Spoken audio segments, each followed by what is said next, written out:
Yes, so heto na po ang inyong pinakahihintay na video tutorial. Okay, so bago po natin umpisahan, mayroon lang po akong konting tip na isasabihin sa inyo upang mas lalong maging perfect po ang ating dance exercise. Yan. Okay, so shout out po muna sa ating mga bagong members ng Bugalyon Integrated School Performing Arts Guild. So, sino na nga po ba yan? Ang ating mga babies? Cristel.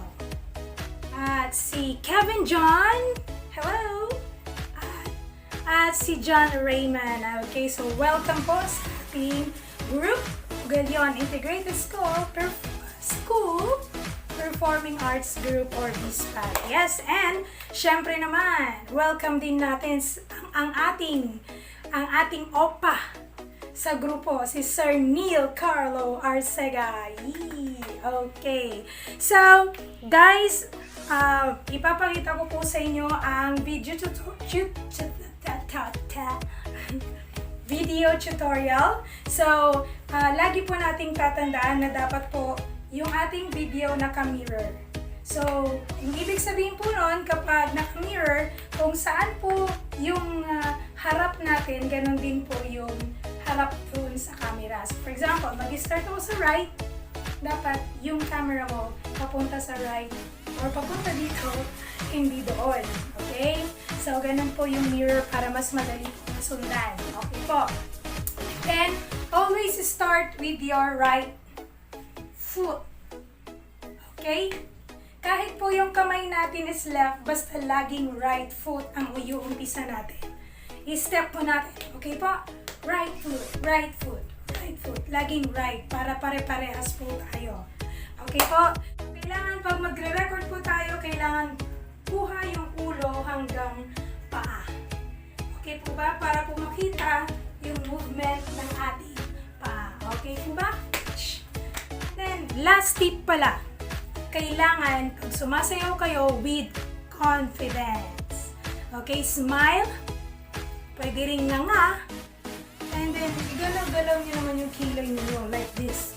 So, I hope I can see you all again soon.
dance tonight. So watch me bring the fire, set the night light. Shoes on, get up in the morning, cup of milk, let's rock and roll. Kink out, kick the drum, rolling on like a rolling stone. Sing song when I'm walking home, jump up to the top of the brown. Ding dong, call me on my phone, nice tea and I'll get my ping pong.